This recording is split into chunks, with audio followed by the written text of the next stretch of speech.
Sorry about that. I think we had some connection problems, so I'm just trying to reconnect with David. I'm going back live again. We were discussing the UK government that would not exempt F1 personnel traveling from Austria from the mandatory 14-day quarantine. And David had just said that he's not surprised about all the measures taken by the British government. So this actually is giving a major headache to Chase Carey and the whole Liberty Media team in trying to work out a new draft calendar for the upcoming months. Obviously, all races are going to be behind closed doors, and it's a very fluid situation, as Ross Brawn and Chase Carey remarked during recent interviews. I still see the possibility of organising from 15 to 18 races, but everything is really up to what governments are deciding as for travellers. And yes, David is back, so I'm trying to invite him once again. I think either one of us had connection, trying to connect again, just in case I remove the Wi-Fi and I'm using my own phone traffic. Sorry, I had connection problems. This is stuff that can happen during these days. Can you hear me right? Are you okay? Yeah, I Yeah, think, very much. yeah, I think I The had some whole thing, the whole thing, the whole thing went down. So we'll just get straight into it, and yeah. we I welcome was our. I was making a summary about what we had just said, and then you were talking and I kind of lost you. No problem at all. So yeah, basically, Netherlands made it very clear Zandvoort was not going to be running without an audience. You can't be surprised by that because the huge fanfare which they were welcoming back the Grand Prix racing to their track. The second fans weren't on the menu for the seaside town, for the infrastructure, for the economy, that wasn't going to run a Grand Prix. Monaco made it very clear early on they weren't interested, but the calendar still has hope. And this is Yes. where the pay races like Singapore, China, Abu Dhabi, they're the ones that Franck need to put the in capital back into the company because Monaco wasn't going to make them money. It was a marquee event, and if anything, Formula One's paying them to be able to run it. Whereas the ticket gate from China and things like that, to some extent, Britain as well. I mean, it's one of the historic ones. We're 70 years on, so it would have had a good gate as well. It would have had a good amount of people, but it doesn't make as much capital as the Far East races do. So I think we're then coming back to 8 races, B, we get ourselves a Formula One championship season. That's all Yeah. we need in the record books, and that's all Yeah. that's required. What do you think? Yeah, that's all we require, but I genuinely think that the 15 to 18 races is still attainable if venues like Hockenheim, for example, are willing to host a race and being flexible with dates. It was rumored that Hockenheim, for example, is ready to step in and replace either one of the two lost British Grand Prix in case, obviously, Britain doesn't get to host a race. And I personally think that coming into aid of Formula One from unexpected tracks is going to be brilliant also for the spectacle of the sport, regardless of the fact that fans are not going to be there. Yeah, definitely. I mean, you just have to ask Sky F1. They are ready to start transmitting races to the worldwide public. They've made it very clear that everyone who's sat at home is looking for that welcome relief. And Lewis Hamilton, of course, said that it's going to be even worse atmosphere-wise than testing, because at least at testing, of course, we have the loyal, diehard supporters. We always see the Kubica banners just like we did in Barcelona this year. And it's going to be a very different environment for racing. Absolutely. But And imagine the that Monza may Grand put more Prix pressure. without a crowd. Yeah, That's what yeah. it's heading towards. I mean, Sticky Damiani, the president of the Automobile Club of Italy, made it clear that they are going ahead with the race, even though obviously fans cannot partake in the event because obviously Lombardy is the worst affected region in Italy. So it's kind of unimaginable to allow the fans in anytime soon, even in September, where perhaps the virus is going to get better with the situation of the infected people and stuff, but still it's not imaginable to see fans coming back on the short term. Yeah, we're definitely in damage control. I mean, if we think back to Australia and in the fallout from that, and the hospitality industry, and the amount of jobs that were lost from that, Exactly. and it's unbearable to think about what would happen to our sport if it's not on track for many more months. And so Yes. we've got now to take any opportunity for racing that we can, which is a nice segue into Fernando Alonso, who we seem to think will take any opportunity he can to get back into racing. What's your thoughts on that? Yeah, I mean, he's been one of the hottest topics of this past week, and he's still going. He actually gave a major boost to Spanish media as they were on a roll because they said that it's a done deal with Renault basically for 2021. That's actually funny because people say that he's not going to come back if he's not coming across a very competitive opportunity. But I still think that this fire still burns. I mean, I read an article 2 years ago from Andrew Benson, a British journalist from the BBC, and it was a beautiful piece because it actually pictured the whole feeling that Fernando Alonso has towards sports. He's hungry for success and he really desires to come back. So I say, why not? If the fans want it, at least the majority of the fans want it, why not? Even though he's not going to be a stable podium contender, it is still a glimmer of hope for that older generation to prove that they are there, that they are still competitive.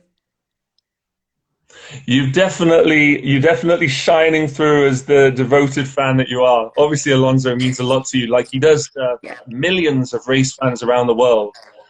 If we go down the thought pattern that he will go to Renault, then we've got to think, okay, that's got to be purely for the finance, how much money they can make in a space of time. We've got a two-time world champion with that engine coming back to the team. We've got the merchandise that would follow from that. But is the Renault going to be a car which Fernando Alonso will enjoy driving? We know the way that he left McLaren, and we already saw what Ricciardo's doing. He obviously doesn't think Renault's up to standard. So how will Alonso react? I think that the major investment they started back when Lotus ceased to exist were actually self-explanatory because Renault still wants to get back to winning ways. So I think that the brain drain from the FIA, for example, with Budkowski, who moved from the FIA to Renault, was pretty much a very huge statement from Renault. It says, look, we are taking personnel from the FIA, a person who really knows his stuff about the 2021 regulations, which have now become the 22 regulations. So it was a long-term investment. And hence, I think that there is something that can please Alonso and that can actually satisfy him in terms of competitiveness. I'm not speaking about championship material, a championship material package, but still a satisfying one for a driver who's looking to come back and earn the heart of the fans back into Formula One because he still holds some major unfinished business. So I think that F1, Renault, and himself as well would benefit from a comeback move.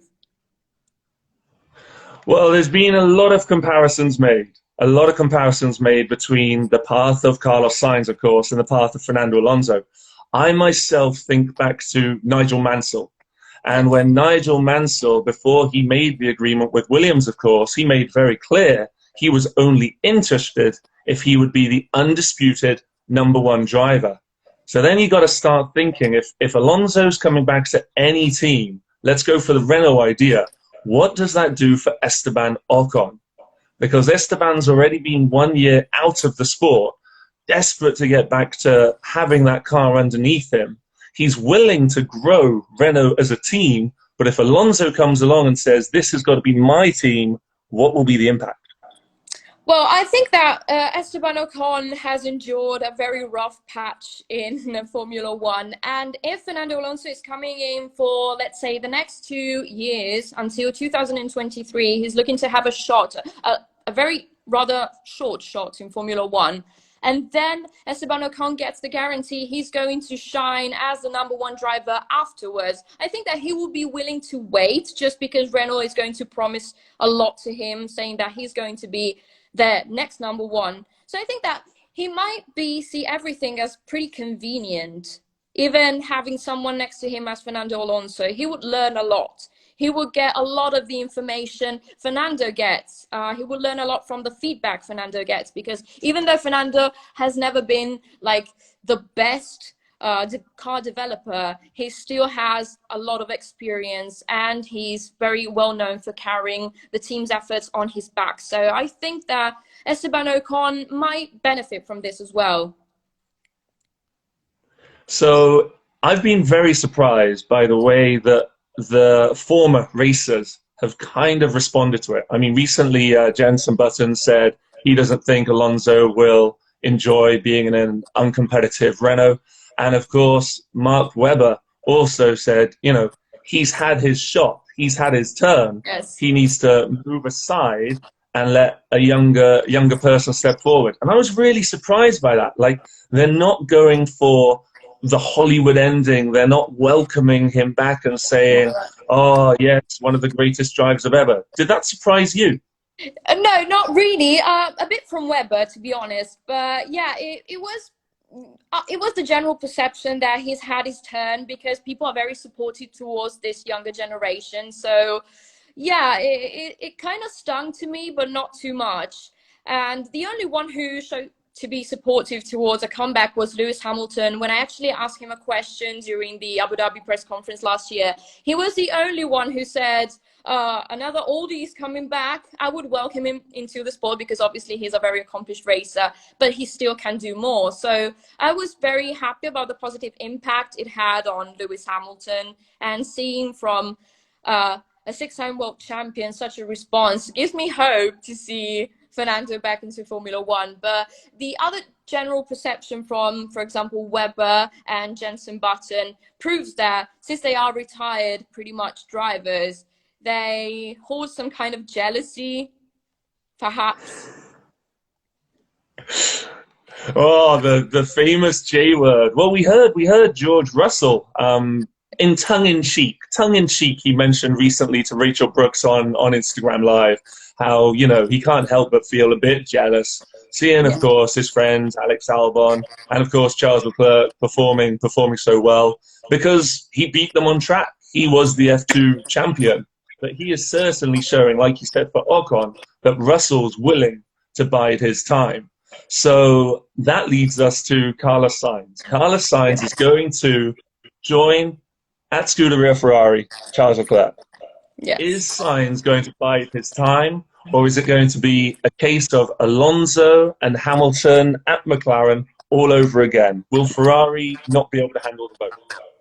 I think that age is a very important factor in Formula One. So having age on your side and having the possibility of job hop around the teams, doing like a 2-year stint, gives you the opportunity of rebuilding your career over and over again, especially with a versatile figure as Carlos Sainz. I mean, he's on a 2+1 deal, so that makes the Ferrari lineup sorted until 2023-ish, because we don't know if it's actually going to sign for one more year again. But it's going to be a massive opportunity for him. At first, I think that he will play it quiet and play it safe, but definitely he's going to be like an Irvine kind of driver, waiting for Charles Leclerc to make a mistake and then seize the opportunity. That's how I see it. He's not going to be massively aggressive, like too harsh on track, and also the team is going to benefit from this because he sounds like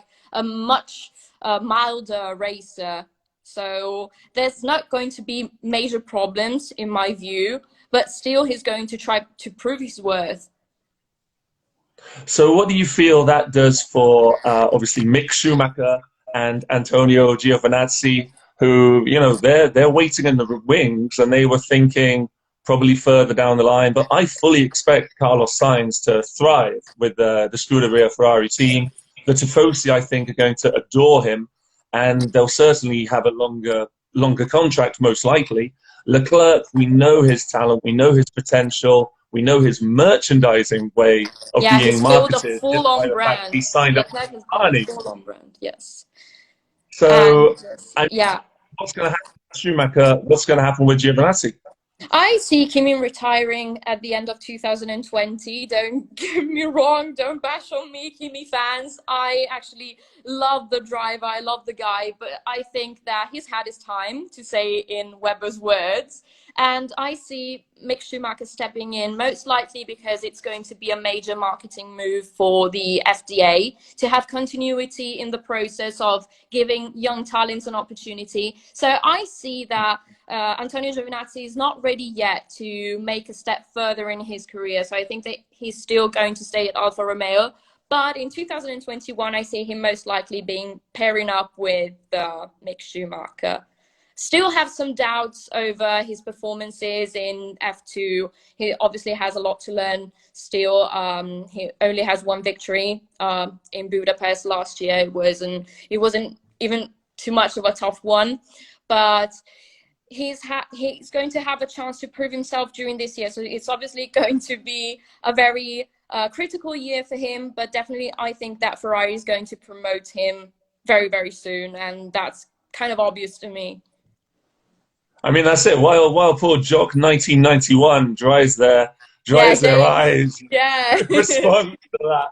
I think there's also the fact, under the guidance of Ralf Schumacher, his uncle, he's been very open. And he said, for Mick, he said, we need to be there in the top threes, the top fives. He doesn't expect him to win the title the next time out, but he's saying, he has to keep the presence and keep the appearance. And I think the person in this kind of off-track period who's kept the most presence of the group, who we didn't expect, is Giovinazzi.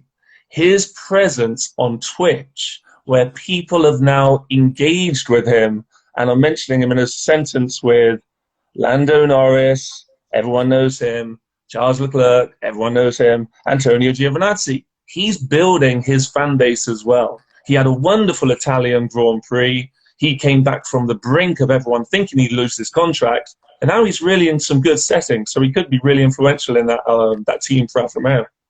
Yeah, it could be, because obviously he's actually trying to earn a platform to shine, and obviously through Twitch, through this quarantine time, drivers are trying to make an appearance even online. They are doing what they can, obviously, but I still think that he has a lot to prove on track still. So despite the fact that he's going to grow a lot online with a fan base, is going to be well spread support for Giovinazzi, I still think that he's not going to receive any kind of major promotion on the short term. And in the meantime, I see a comment from James, who has been very active and vocal during this live. He said that Rob Schwartzman, if he does well in F2 this year, has to be a candidate for Alfa and Ferrari down the line. I absolutely agree, but still, I don't see him as such a strong presence as for the brand. So I really fear for Rob, because he's a very good driver. He's obviously made an impression in F3 last year, but I still fear the fact that he's going to step out of the academy and perhaps face a year struggling in Super Formula or some categories alike, because I see that Mick Schumacher, despite anything, he's going to step further despite other candidates which perhaps prove to be more worthy of a seat. I mean, that's an amazing thing to say, because you think about Nick de Vries and the huge talent and potential of Nick de Vries, but there's only so many seats on that Formula One grid. And Nick's playing his craft, of course, with Formula E, but he may be another of that generation where you're brilliant, you're talented, but there's just too many of us. Yep. Yeah, that's a kind of the musical chairs game. He's good, he has a spot there, but then he has to earn it, and unfortunately someone has to step out because he's the odd man out in the drivers' market, and in this case, in the Ferrari Drivers Academy. So you've got your idea set for Kimi Raikkonen retiring. Yeah, Make your case for Fernando Alonso. You've just said it's musical chairs on the grid. Why does Alonso deserve one of those spots when Nick de Vries and Schwartzman and Mick Schumacher and all that young talent, it's coming through the ranks? Because there's still time for them to grow. There's still so much talent brewing. They have to build their brand, to make an impression again. So there is still plenty of time for them to step in. Whereas Fernando Alonso is kind of trying to beat the clock on his age. He's going to be 39 years old. So he still has some unfinished business. So I think that's the perfect timing for seizing the opportunity and trying to have a decent send-off for Formula One. Because a double world champion who has had such little opportunities with underperforming cars throughout his career, he needs to have a decent send-off, whereas other drivers and young promising drivers will have the chance in the future. So that's why I think it would be convenient for everyone if he came back in 2021. I don't know if you agree with me, but it actually makes sense for young drivers to wait a couple more years and come back stronger and make an impact in Formula One. I mean, I think everyone wants Alonso to have that big send off, that big crescendo. If we go back to the analogy with Nigel Mansell again, I mean, obviously in '95 when he was with McLaren and his driving style, his wrestling that car around the corner, the narrow cockpit, it didn't work for him. And of course, he kind of unceremoniously got lost his seat and then said he wasn't retiring, but there wasn't anywhere for him. And technically, he never has retired from Formula One, but he didn't get the big fanfare. Whereas you compare that to Felipe Massa's first time of leaving Formula One before he came back to Williams, and that celebration that just happened in Brazil. I mean, that's what Alonso needs to have in Spain. He needs people to get closure. Yes, absolutely. And also in Italy, because many Ferrari fans still love him, still remember him. And I think that through this Vettel news from last week, many people have actually started re-evaluating Fernando's Ferrari stint, stating that he and Vettel shared the same path at Ferrari because they have been left behind in the wake of recent news and in the wake of youngsters coming up. So Fernando Alonso has endured a whole shift of management with Montezemolo, Domenicali stepping out, whereas Vettel was no longer included in Ferrari's long-term plans, which is obviously different. But the treatment they got, people see some similarities, and I actually agree with that. Yeah, definitely. I mean, you just have to look at any social media post where Scuderia Ferrari are trying to kind of move the topic or shift the conversation. And then the fans underneath are saying, oh, yeah, like you haven't said anything about Vettel and you're just ignoring it and you're kind of pretending it didn't happen and stuff. I mean, you can't get away from Cyril Abiteboul's comments about Ricciardo, of course, and then how Ferrari have treated Vettel. We're still hoping for a season of championship racing. Is Vettel going to be moving aside to let Leclerc through? Is he racing for himself? Is he doing his swan song? There are so many question marks, which is why we're desperate for this Formula One season. To start again, yeah. I absolutely want Vettel to try and fight back as much as possible in a very safe manner. I don't want any Brazil 2019 to happen again because obviously that's not good for anyone except for the drama.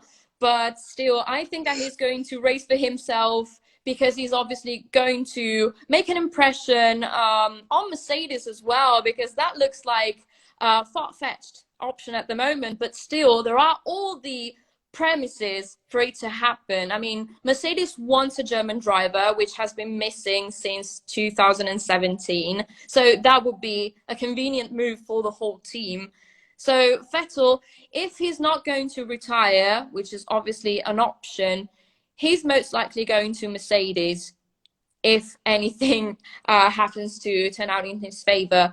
But still, so many questions about it. Also because Vettel was not included in Ferrari's long-term plans. So they already saw him as someone who was not deserving anymore of being in Formula One. Well, we see Jock 1991 is saying he's quite sure that Seb is definitely going to race for himself. And I think you've got the neutral Formula One fans, because of how everything's going about, they're going to be desperate for Bottas to overcome Hamilton or Vettel to succeed as well. Because, I mean, what Valtteri has done to get 1 year contracts after a 1 year contract after a 1 year contract filled with so much uncertainty, there just doesn't seem to be any looking beyond the visor sometimes and seeing the person that is actually racing the car. People with just sweeping statements, and of course Toto Wolff said, the Vettel situation is something they have to keep an eye on. There's only 2 seats in the Mercedes team. It's Yes. either Hamilton or Bottas. Who's going to be going? Yeah, I think that Bottas has been overlooked for way too long, but I kind of understand the Toto Wolff's point because Bottas is obviously an apolitical driver, so he's not going to make any problems. Therefore, he's always going to be seen as a number two driver who is not going to race for himself too much, even though it looked very promising at the beginning of last season because to whom it may concern, he used to say, as if he was constantly trying to prove himself once again. But still, he has to get rid of that stigma attached as a number two driver because he presented himself that way. Toto Wolff enforced that message. So it's going to be extremely hard for Bottas to step up. Hence, I think that the number two seat of Mercedes is always going to be a Bottas kind of spot. And he's going nowhere from that. Yeah, I think it's a shame. It's a shame because he has the talent potential. We saw the overtaken on track, of course, at the Circuit of the Americas. We saw the dominant way, like you say, that he started the 2019 season, to whom it may concern. But there's just not finding it all together. But he has admitted that himself. Like he said in winter testing, of course, he said, I know what I have to do. I have to find the right balance. And if the W11 is the only car that really is going to be competitive, we saw the Ferrari. The Ferrari does not look up to race trim at all. We need Bottas to be firing on all cylinders. And if he knows he's going to be out of that Mercedes team, it could be that psychological battle, just like Nico Rosberg back in 2016. And it could be he does everything it takes to win that Formula One title. Yes, he's going all in, otherwise nothing, because that could potentially lead to a Formula One exit. To me, Valtteri Bottas, if he's not going to succeed anytime soon on the Mercedes, as you said, perhaps 2020 is the last chance he has to keep a drive in Formula One because of the musical chairs problem, that's going to be the end. Just because he's the political driver who is not going to find his place and find his fighting spirit. But then the flip side of that is we've all heard the rumors coming out from possibly the Daimler Group in this economic crisis that COVID-19's brought on. If they're looking at, we're talking maybe 100 million as a contract going to Lewis Hamilton. That's a lot of money to shift off the books. And it could be, there's been reports I was reading which said that Mercedes would be quite happy for Hamilton to equal Schumacher's record of 7 titles, but they wouldn't be overjoyed at the prospect of having the 8th title go to Hamilton because, of course, effectively, Schumacher is replaced in the record books. What's your take on that? No, I share Mercedes' point because that's obviously a marketing-oriented kind of thinking. I think that they perhaps might be looking towards a Formula One exit, which is obviously going to coincide with the COVID-19 situation. So they might have a 2-year go in Formula One and then they're going to stop. Earlier, I saw that Carlo, another member from our MotorLat group, mentioned that perhaps Renault is the one leaving the sport, which would lead us to a very broad kind of scenario. But still, it's not unimaginable to see Mercedes exiting after they have accomplished Lewis Hamilton's ultimate goal. So perhaps I see that Mercedes is far more enticed in other racing categories rather than Renault. Renault has a lot to prove after the V6 turbo era, which was an utter disaster from their power unit kind of perspective. So I see Mercedes exiting rather than Renault, to be honest. Yeah, well, I mean, you just have to look at the World Endurance Championship, and no one thought Toyota would turn their back on that because obviously it was a brilliant brand, the success they had, but uh, but yeah, they're like, that's it. They did the farewell tour and they're Yes. headed off. And so it's very realistic to think Mercedes will go down a similar route, a similar path. The only thing to that is obviously 2021 would have brought us the new regulations, but of course that's going to be 2022. Yes. Lewis Hamilton, with the hunger and desire that he has in competition, probably would have liked maybe, one year in the new regulations, which would have been 21. But now that is shifted a year further down. And he himself has said many times, I realize I want to race for as long as I possibly can. Yeah, but I still think that having to adapt to a whole new set of regulations can be upsetting to a driver, especially if he's so comfortable with an outfit as Mercedes, which are winning. They are very much into the regulations because they obviously kind of help the FIA shape them in a way. So I think that Lewis Hamilton has nothing to lose until the new regulations come into force.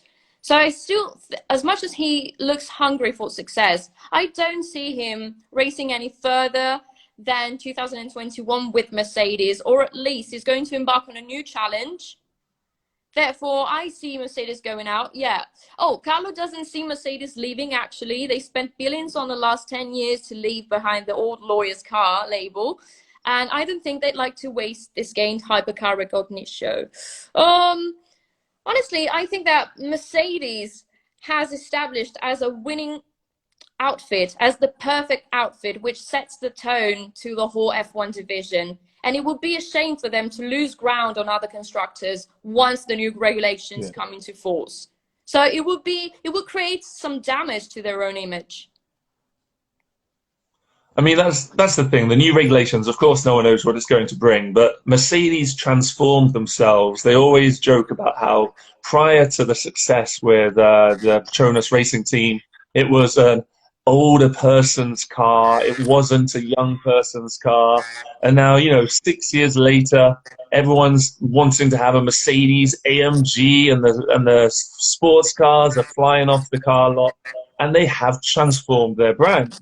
And so if we're going to be in a situation where a Brawn GP can come along, or a Red Bull with, splitting the finite details of the regulations and spotting something that hadn't been spotted before, Mercedes could very quickly fall down the running order. Exactly. And Peter, another fan, said that of course Mercedes will leave. F1 is a PR tool. Once they've used it, they will leave, like in VW and in WRC, big investment, then leave. Porsche in Le Mans, once they've won, what else is there to do? Exactly. I share Peter's thoughts also because that's going to create some damage to the image, as I said, and as you just said, which leads me to think that Mercedes is not going to invest any further. This is why they are spending billions in this short-term investment, which is obviously going to benefit their automotive platform. Whereas we have some constructors like Ferrari who would rather spend less money, even on drivers, because obviously they are committed long term. In fact, money was a huge factor in choosing Carlos Sainz. He obviously has a good value for money as a driver. So he was convenient, both because he's young and because he's, less expensive than Daniel Ricciardo, who was also a contender for the seat. So obviously you could easily spot who is going to stay long term and who is not going to stay long term, because they obviously had an image to preserve. So this is why I think Mercedes will not go any further down the road after 2021. Oh, Peter's spotted that Honda has been at the Brackley site in recent months scouting a possible purchase, as well as Mr. Mazepin. Oh, thank you very Yeah, much, Peter. Mr. Mazepin has also tried to be in conversations with Claire Williams and in the Williams board, because it was obviously willing to invest in a team which is either going to leave or financially struggling, like majorly. So I would see that as a potential scenario. Yeah, definitely. I mean, personally, I think if we went into, proper realms of speculation territory. Aston Martin putting all that money into Racing Point. We've got a lot of debate over Toto Wolff's future, and of course he's done the shares. I would not be surprised to see Toto Wolff leave with Valtteri Bottas to join Aston Martin, dislodge Checo Perez because they're like, you know, they think that he could maybe get a drive in another team, or maybe he himself will have thought, I'm very happy with my career in Formula One, because probably Lance isn't going anywhere for a while. But if Wolff and Bottas just transformed Aston Martin, they could do the Mercedes blueprint model all over again. Yes, I totally share that thought, because Toto Wolff, as much as he stressed that it was just a personal investment in Aston Martin, I think that it was not casual, it was not random. It's actually very forward-thinking move, and I would definitely see him bring perhaps Bottas there, but then what would we do with either Checo Perez or Lance Stroll? Personally, I would say that Mr. Lawrence Stroll is going to acknowledge the fact that more deserving drivers are going to step in. So he's obviously going to convince his son at some point to either seek a drive in a different category or to just move out of the sport to leave some room for Valtteri Bottas. I would honestly see that as a realistic scenario, also because Sergio Perez has been with the team for so long that he actually is trying to rebuild his career throughout loyalty, through such long-term acquaintances with the team, because obviously the works team is the same. They have changed the brand and the name 2 times over the past 7 years. So I think that for some reason, Toto Wolff joining Aston Martin and perhaps bringing a driver like Valtteri Bottas is not too far-fetched of a statement. I mean, it would be lovely. It would be lovely to see, like you said, Lance Stroll. He got his podium. I mean, for all of Nico Hulkenberg's effort, for all of his trials and tribulations, and as close as he came in Germany, of course, Lance Stroll, at the end of the day, is in the history record books of Formula One as a person who got a podium. And there are very few people who can say that. So for anyone saying, you know, he's just a paid racer, he doesn't have talent, he doesn't have quality, I think it's very unfair, very unfounded. And I think it was an absolute testament to Ocon's character when he put on Instagram that photo of himself and Lance, when Lance was the one who, of course, was in Formula One ahead of Ocon with Racing Point and what we had before. And he was saying, you know, respect the racer. They've done what they can. We all come from different paths. Does Lance Stroll get a hard deal sometimes? Do people just forget, you know, he's got a podium? Yeah, absolutely. He's actually ending up in the history books. People tend to under-evaluate him because of his monetary background, because of his upbringing, because of his family, but still, he was born like a true racer. He has proven a lot in feeder categories, so I think that he's not deserving of all the hate and heat he's going to get, and he actually previously got. But still, at the moment, he looks like a placeholder to me at Racing Point, just because they're trying to wait for somebody who is more worthy and trying to actually move the team forward. Yeah, James said that Lance is solid.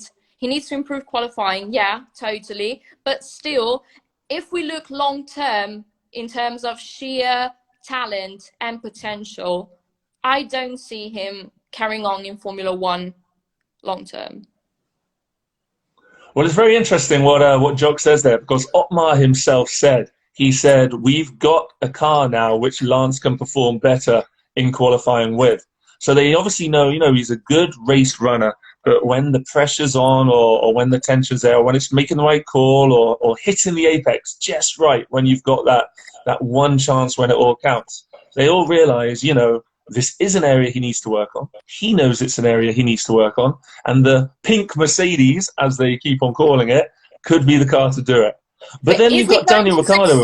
Anyway, I don't see that as such a convenient kind of improvement, since he's not going to be start quality driver. So I don't see him stepping out or moving up any further than that. Although he's finally going to improve qualifying with a pink Mercedes.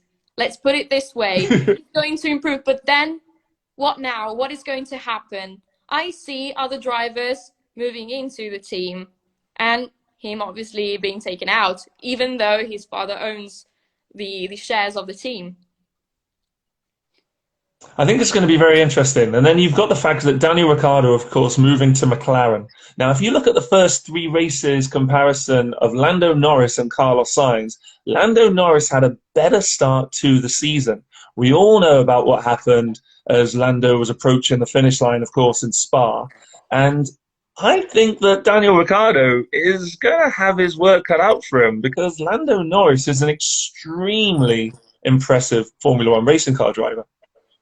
Yes, absolutely. And I actually interviewed him back in Sochi last year. We have been talking about his qualifying progression, which at some point has been far more impressive than his race performances due to a mixture of bad luck and technical problems. So definitely it was a very productive and impressive rookie season for him. I think that he's going to get some payback this year, hopefully, next to Daniel Ricciardo. I think they're going to make a very nice pairing. They're going to grow together. They're going to learn a lot from each other because despite the fact that Lando is still very young, I think that he has this quality of teaching something to people and making the team feel at ease. So the rebirth of McLaren is actually thanks to something that Lando put into the effort.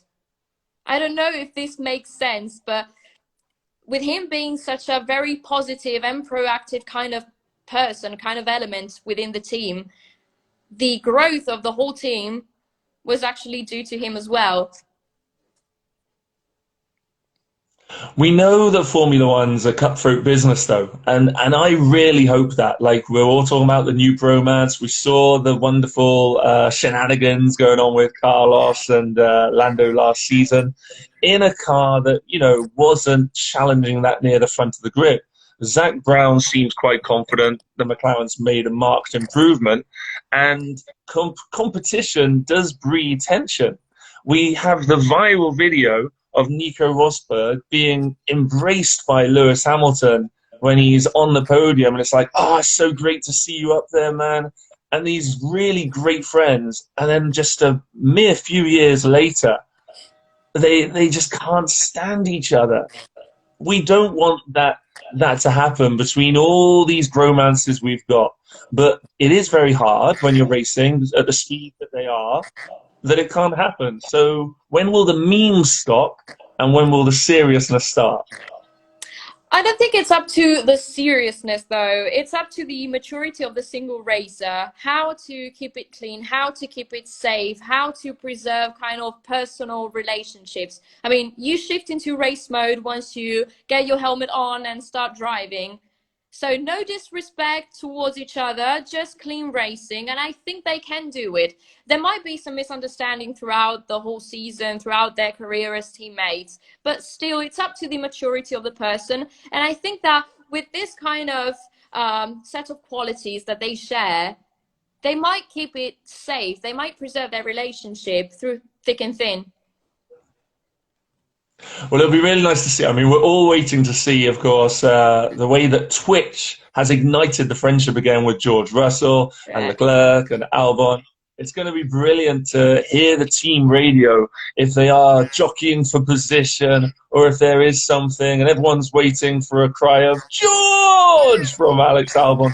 And so it is nice that these personalities are shining through, which I think, Formula One has never had. This access to the racers, which when you listen to some older drivers, some of them don't like it. They like it to be more standoffish. But we have the most access to the grid, and we're seeing personalities like never before. Yes, absolutely. And I wish that we had more access to the team radios as well during the race, with FOM and broadcasting, transmitting more live team radios so that we have a better understanding of what is going on behind that visor. Drivers usually seem quiet.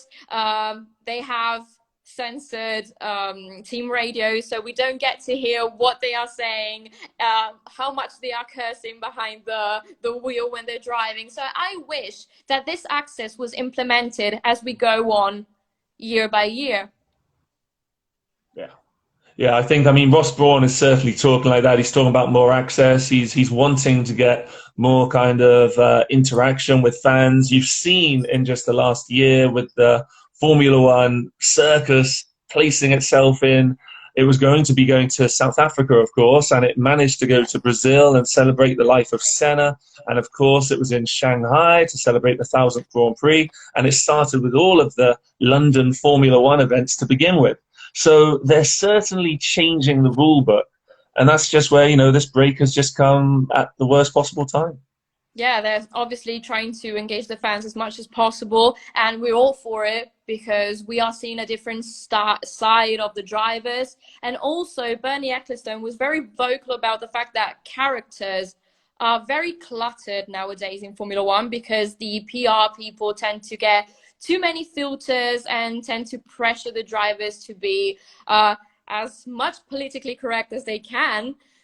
Yet I think in a very much alike way as Bernie Ecclestone, because he wants the drivers to speak up, and I'm all for it. We need to have candid thoughts from the drivers. We need to understand what is going on in their mind, even though it might be politically incorrect. We still need that side of the races, because at the end of the day, it's going to provide us with a more accurate picture of what is going to happen in their heads and what is behind a move that we see on track. So perhaps it will try to help us more to understand what is behind a crash, what they said, what they are going to say. And then obviously after the race, they will be hopefully allowed to say more. Yeah, definitely. I mean, it's very interesting you mentioned Bernie Ecclestone because, of course, Formula One to celebrate 70 years, they had that whole people choice competition. Person in Formula One, whether it be race engineers or pioneers or racers. And the final was Bernie Ecclestone and, of course, Michael Schumacher, with Lewis Hamilton and Ayrton Senna falling out of the running very early on. So it shows for the fans of the moment, for all the success that Lewis is having. I mean, he was out in the second round, if memory serves. So it's very surprising. Yeah, it is surprising because obviously everyone is talking about at the moment, but still F1 is a sport based on history, based on heritage. So it is surprising in a way, but on the other hand, I kind of understand people still remembering Michael Schumacher, still remembering Bernie Ecclestone and the impact they had in building the modern Formula One, because they led Formula One to being what it is like now. So as much as we are grateful to the current legends who are racing at the moment on the grid, we still pay tribute to who really played a major role in building the current Formula One as it is now. Well, that's for me, and that's for me. My vote went to Dr. Sid Watkins. I mean, 30 years at the top of improving safety in Formula One, and you say it's because of the legends of the past. And Dr. Sid Watkins, the biggest legend in Formula One, that allows the racers to push it to the limit, to know that the tires are breaking away, the wheels are breaking away in a much safer way than ever before. And all of that has come from the spotlight that he and, of course, Sir Jackie Stewart shone on the sport and started saying safety matters just as much as racing. And so whether there's fans in the crowd or not, the cars will be safe and the battles will be wheel to wheel still. And that's where a driver can race with that confidence. And I think that's more important than anything Ecclestone did. Absolutely. Without safety, there is no racing. So the two are really, really important. They are key. Otherwise, if we are racing unsafely, I think that we're going to lose half of the drivers. And obviously, we don't want it to happen. But still, as just we were talking about safety, we are going to close the live in a few minutes. I was just going to ask you about safety in the paddock during COVID-19 times. How is it attainable? They said their social distancing is going to come into place. They're likely to cancel autograph sessions because obviously fans are not going to be there, and also press conferences with the drivers. They're going to be replaced with Zoom conferences, perhaps. as well as engineer briefings are going to take place from remote. But what is going to happen in the paddock? Have you thought about it? Before the paddock, I just want to briefly recall the Melbourne Walk when obviously the interaction for this time round on the Thursday in Australia, the fans not being able to embrace and touch and get selfies, you could see how that did hit them hard. So from that side of things, I think it's very good that there will not be fans in attendance at the early races, because you're not going to have that kind of tantalizing prospect of wanting to get close to your idol, wanting to get close to your hero. So that's been removed. But I can't see how this biosphere in the paddock, because whether you are F1 personnel or not, we have, of course, the cleaners, we have the security guards, which the own track provides. They go home at the end of their day. They see their families. There's a lot of unforeseen circumstances. But Yes. Formula One and so many sports and businesses worldwide at some point has to roll the dice. Of course, not with people's lives, but they have to say, we've got to try something. Yeah, we gotta try something. Also, with the media, it actually sparked some debate regarding the media, because Helmut Marko said that in Austria, only TV broadcasters are going to be allowed in the paddock. And that leads to a debate concerning who are the real essential media. Many people said that if the TVs are going to be the only ones allowed, what is going to happen to people from written media, from independent media? Are they less essential, or do they matter just as much? Because some people actually get access to the race because they are local journalists. So they have the task of promoting the event on a local basis. So they are equally as important, although they're not looking for the ultimate scoop. So what is essential media-wise? It is looking like there's definitely going to be a reduction. But we do have to think back to Eccleston's time when, media like social media and influencers and our very own website would have not been welcomed in the way that it is nowadays. It is a lot more accessible. And so if in the bigger picture that maybe we're not there in the first few races, and maybe some of the smaller publications aren't as well, if there is no sport, the other side of this, there's nothing for us to write about. So we might have to think, the bigger picture is what matters. But with all the drones and things like that, I wonder why there's going to even be cameramen needed so much as they are, because you can see what modern technology can do. So in this biosphere, why don't we just have 1,000 cameras as drones flying around and giving us never before seen photos and film? Yeah, good point. Because also, if media sessions are going to be scrapped, even for TV broadcasters, interviews can take place remotely. So they are likely to do an interview through the phone, or perhaps they're going to pre-record them. So with the advent of all modern technologies, cameramen are going to be rather, unuseful at this point. So I absolutely share your point. Less people from the camera crews in the paddock are going to be a sensible reduction if it actually comes into place. Yeah, I mean, we're just in this boom of esports, and after the esports Indy 500, they're doing a live television interview with print media, and that's for what people would call a video game. So certainly, if we get real world racing, it's very easy for the drivers just to sign on to Zoom or whatever function they use to do these interviews. And maybe it will be more revealing as well, because they'll be more at ease, they'll be more settled, and they'll be more themselves instead of in a more stuffy environment of a room. And the anxiety, like we saw Lewis Hamilton showed when he said in Australia, I don't get why we're all here. What are you doing here? Cash is king. Cassius, I was just going to say that. Yeah, that was iconic. That was an iconic quotations from Lewis Hamilton. And yeah, also anxiety usually plays a part in the driver reacting to the media and reacting to the journalist he's being interviewed by. So the fact that also they get to schedule the interview is going to make the driver feel much more at ease, just because they're going to schedule it. So whenever they're ready, they're going to speak. Whereas they can be stopped in the paddock by some random person. They might not feel comfortable. They might feel even annoyed at times, because I can't recall how many times I've seen a driver properly annoyed in the paddock. So I think that there's going to be many positives from this remote thing in the first races of the season, just because the drivers are going to, you know, take their own time and then react to the media and go on full media duties. Yeah, definitely. I mean, you got Alex Albon, Charles Leclerc, George Russell, Nicholas Latifi. They've all got their Twitch accounts, and they're all talking about how when this carries on and when racing starts, they're all keen to keep this social media way of interacting with fans and keep the subscriptions going. And so they've certainly responded, and they've changed, and they've adapted. It's time for, you know, everyone around it to think, how do we get the F1 circus to come through the other side of this as unscathed as possible? I do think the media will be reduced. I do think that it could even have bearings into the season after. But what's really nice is the news in the last couple of days that Japan says they are going full steam ahead and they're planning for the October race just like they would normally. And they're confident of having fans in attendance. So we might just be a few months away, B. We always live in hope.